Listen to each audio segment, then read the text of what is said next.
అందరూ బాగా నటించాడని నిన్న వాళ్ళ అమ్మ అంటుంది. బాగా నటించాడు అన్నది కరెక్ట్ సర్టిఫికేట్ కాదు, రేఖ కరెక్ట్ మాట కాదు. జీవించాడు అని అనాలి. నాకు ఆ పాత్రలో ఒదిగిపోయాడు అని నాకు అనిపిస్తుంది.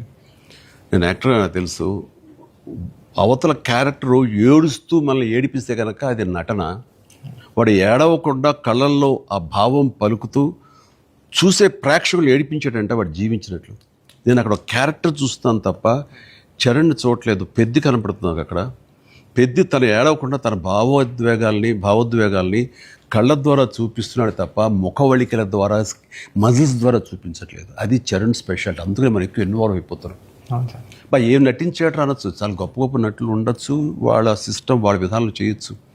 కానీ భావోద్వేగాల్ని లోపల ఫీల్ అవుతా, ఫీలింగ్ని మునిపంట నొక్కి పట్టి ఎక్స్ప్రెస్ చేస్తూ ఆ కళ్ళ ద్వారా పలికించడం, అది చూసి మనకి అరే నువ్వు ఏడిస్తే బాగుంటుందో అనొచ్చు. కానీ మనకి గుండె పిండేస్తుంది. మనం ఏడలేని సిచ్యువేషన్స్, కానీ ఏడిస్తే బాగుంటుంది అనిపిస్తుంది. ఇట్లాగా టోటల్గా అరెస్ట్ చేసేసి తను చూపించిన విధానం, ఎస్పెషల్లీ అప్పల్ సూరి మరణం దగ్గర నుంచి తన మోటివేట్ అయిన ఇది నుంచి ఇంకా సినిమా గ్రిప్పింగ్ వెళ్ళింది.